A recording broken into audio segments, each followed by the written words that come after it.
HSAV सिद्धांत की उपयोगिता पढ़ रहे हैं हम। उसमें एक 8 पॉइंट तो हमने पहले पढ़ लिए हैं। नेक्स्ट है प्रकृति में खनिजों की प्राप्ति। देखिएगा, प्रकृति में क्षारीय एवं क्षारीय मृदा धातु या हल्के धातु जो संक्रमण श्रेणी में जो डी ब्लॉक के तत्व है, जिनमें ऊपर की श्रेणी के तत्व है वो तो ऑक्साइड और कार्बोनेट के रूप में पाए जाते हैं, जबकि भारी जो तत्व है वो सल्फाइड के रूप में पाए जाते हैं। हल्के तत्व कठोर अम्लों की भांति व्यवहार करते हैं। कठोर अम्लों की भांति व्यवहार करने के कारण ये कठोर क्षारों के साथ पाए जाते हैं, इसलिए ये जो तत्व है ये तो ऑक्साइड और कार्बोनेट के रूप में पाए जाते हैं, जबकि भारी जो तत्व है वो मृदु अम्ल होते हैं और ये मृदु क्षार के साथ साल्ट के रूप में पाए जाते हैं, अतः ये सल्फाइड के रूप में पाए जाते हैं। अगला पॉइंट है कॉपर प्लस व कैडमियम प्लस आयनों का पृथक्करण। HSAV सिद्धांत के आधार पर हम कॉपर और कैडमियम, जिनके दोनों के रासायनिक गुण लगभग समान है, उनका भी पृथक्करण कर सकते हैं।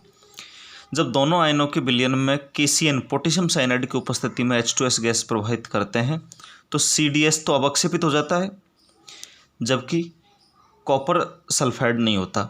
उसका कारण यह है कि कॉपर साइनाइड के साथ स्थायी संकुल बना लेता है। कॉपर जब साइनाइड के साथ स्थायी संकुल बना लेता है तो वो विलयन में रहता है और नीचे अवक्षेपित नहीं होता, जबकि कैडमियम के साथ सल्फाइड या साइनाइड स्थायी संकुल नहीं बनाने के कारण कैडमियम सल्फाइड के साथ मिलकर के नीचे अवक्षेपित हो जाते हैं। अवक्षेपित होने के कारण वो नीचे बैठ जाता है, जिसको हम छान के अलग कर लेते हैं। अगला पॉइंट है हेलोजन बिन में, अर्थात हेलोजनों का एक्सचेंज।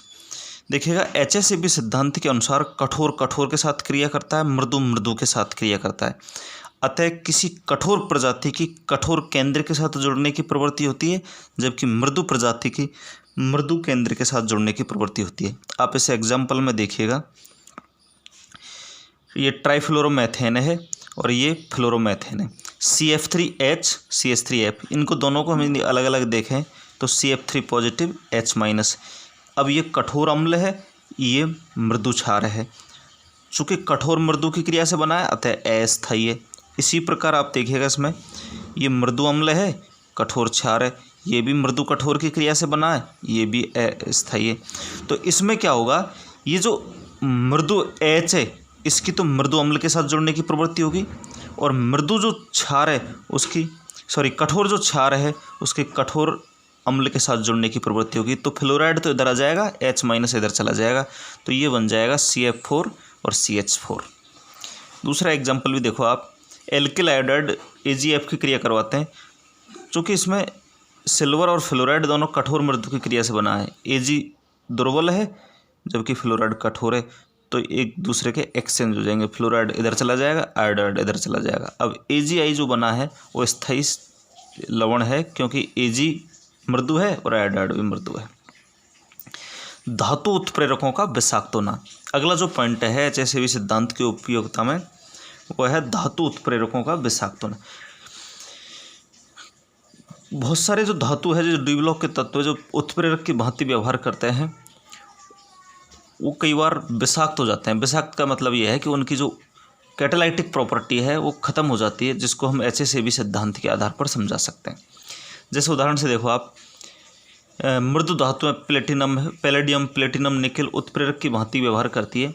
यदि इनमें carbon monoxide, phosphine, arsenic, olefin ये डाल दी जाए तो ये विषाक्त हो जाती है। ये विषाक्त इसलिए होगी क्योंकि ये मृदु धातु है और मृदु अम्ल की भांति व्यवहार करती है, जबकि ये मृदु क्षार की भांति व्यवहार करती है। तो दोनों में आपस में बंधन होता है, अतः इन धातुओं की उत्प्रेरकीय जो केंद्र होते हैं उनके ऊपर ये जमा हो जाते हैं, जिससे कि इनके उत्प्रेरकीय गुण खत्म हो जाते हैं। उत्प्रेरकीय गुण खत्म होने के कारण वो विषाक्त हो जाता है, अर्थात उसकी जो अभिक्रिया को जो गति प्रदान करने की जो कैपेसिटी है वो खत्म हो जाती है। मृदु धातु उत्प्रेरक कठोर लिगेंड फ्लोराइड है, ऑक्साइड है, नाइट्रोजन युक्त लिगेंडों से क्रिया नहीं करते। जैसा कि हम जानते हैं कठोर कठोर के साथ ही अभिक्रिया करता है, मृदु मृदु के साथ ही अभिक्रिया करता है। मृदु धातु इनके साथ अभिक्रिया नहीं करती क्योंकि ये कठोर है, ठीक है ना। तो हमें ये ध्यान रखना है इसमें हमेशा कि कठोर कठोर के साथ अभिक्रिया करेगा, मृदु मृदु के साथ अभिक्रिया करेगा। नेक्स्ट है जल अपघटन। अब HACB सिद्धांत के आधार पर हम ये भी अनुमान लगा सकते हैं, ये भी पता लगा सकते हैं कि किस लवण का, किस संकुल का जल अपघटन होगा या नहीं होगा। जैसे एक उदाहरण देखो, लिथियम आयोडाइड का जल अपघटन आसानी से हो जाता है जबकि लिथियम फ्लोराइड का नहीं। तो उसके लिए आप देखिएगा, लिथियम आयोडाइड का तो जल अपघटन हो जाएगा लेकिन लिथियम फ्लोराइड का नहीं हो। उसका कारण ये है कि लिथियम और आयोडाइड में लिथियम तो कठोर अम्ल है जबकि आयोडाइड मृदु अम्ल है, अर्थात ये हार्ड सॉफ्ट की क्रिया से बना हुआ है, कठोर मृदु की क्रिया से बना है, अतः अस्थायी है। अस्थायी होने के कारण बहुत जल्दी जल से अभिक्रिया कर लेगा और ये विघटित हो जाएगा, ये बना लेगा LiOH और HI, तो ये स्थायी हो जाता है। इसी प्रकार आप देखिएगा लिथियम फ्लोराइड में लिथियम भी हार्ड एसिड है, फ्लोराइड हार्ड बेस है, दोनों ही कठोर कठोर होने के कारण ये स्थायी होते हैं। स्थायी होने के कारण ये वाटर मॉलिक्यूल के साथ अभिक्रिया नहीं करते। अतः जो लवण या संकुल कठोर कठोर की अभिक्रिया के द्वारा बनते हैं वो स्थायी होते हैं, उनका जल अपघटन नहीं होता, जबकि जो लवण या संकुल कठोर मृदु या मृदु कठोर की अभिक्रिया से बनते हैं वो अस्थायी होते हैं और वो जल अपघटित हो जाते हैं। नेक्स्ट है आपके HACB सिद्धांत की कमियां, अर्थात लिमिटेशंस क्या है। तो देखिएगा, इस सिद्धांत के अनुसार कठोरता व मृदुता का संबंध यौगिकों के अम्लीय तथा क्षारीय गुणों से नहीं है, अर्थात कोई तत्व धातु कठोर है या मृदु है उसका अम्लता या क्षारता से कोई लेना देना नहीं है, जबकि कठोरता मृदुता तो कई पैमानों के आधार पर नापी जाती है, जैसे विद्युत ऋणता, उसके आकार है, ध्रुवण शक्ति, ध्रुवण क्षमता, इन गुणों के आधार पर मापते हैं कठोरता तथा मृदुता को। लेकिन क्या होता है कि बहुत सारी कठोर मृदु क्रिया यौगिकों के अम्ल क्षार गुणों पर निर्भर करती है। हमने कई बार देखा है कि कठोर अम्ल कठोर क्षार के साथ अभिक्रिया करता है, मृदु अम्ल मृदु क्षार के साथ अभिक्रिया करता है। मतलब हमने अभी तक ये पढ़ा है कि जो कठोर है, जो धातु कठोर है वो प्रबल अम्ल है, जो धातु मृदु है वो दुर्बल क्षार है। इसी प्रकार से क्षारकों की हम, जो कठोर होगा वो प्रबल क्षार होगा और जो मृदु होगा वो दुर्बल क्षार होगा। अगला जो हमारा पॉइंट है, किसी भी क्रिया को समझने के लिए हमें यौगिकों को अम्ल क्षार में तोड़ना होता है। देखो अभी हमने एग्जाम्पल के आधार पर समझाएं। यह देखो आप, जैसे लिथियम आयोडाइड का जल अपघटन हो जाता है जबकि लिथियम फ्लोराइड का नहीं, तो हमें क्या करना पड़ता है, इसको तोड़ना पड़ता है, इसको दो भागों में तोड़ना पड़ता है, एक तो धनायन और ऋणायन, और फिर वहाँ पर देखते हैं कि वो अम्ल जो क्षार है वो कठोर कठोर है या मृदु मृदु है या कठोर मृदु है। अर्थात किसी भी यौगिक को समझने के लिए हमें उसको अम्ल और क्षार में तोड़ना पड़ता है। अगला है, यह मात्रात्मक पैमाना उपलब्ध नहीं करवाता। कोई भी धातु क्षार प्रबल है या दुर्बल है, इसके लिए कोई स्केल उपलब्ध नहीं करवाता है वो, कि वो कितना प्रबल होगा कितना दुर्बल होगा। नेक्स्ट है कूपमैन प्रमेय। देखिएगा, जब हम HACB सिद्धांत की बात करते हैं तो हमेशा सीमांत कक्षकों के बारे में विचार किया जाता है। सीमांत कक्षकों का मतलब होता है बॉर्डर लाइन की कक्षक।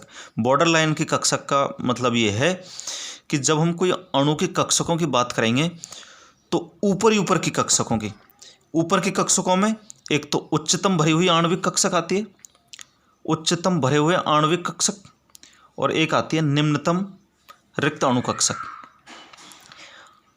अर्थात एक तो वो कक्षक आती है एनर्जी लेवल में जो ऊपर की भरी हुई है, और एक वो कक्षक आती है जो एनर्जी लेवल में खाली है और उन खालियों में नीचे की।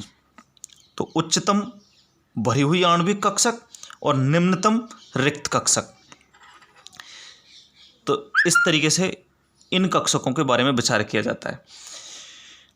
तो इस प्रमेय के अनुसार यदि किसी यौगिक के लिए, किसी प्रजाति के लिए उच्चतम भरी हुई आणविक कक्षक तथा निम्नतम रिक्त आणविक कक्षक में जितना ज़्यादा अंतर होगा वो उतनी ही कठोर होगी, तथा उच्चतम भरी हुई आणविक कक्षक और निम्नतम रिक्त आणविक कक्षक में अंतर कम होगा वो दुर्बल होगी।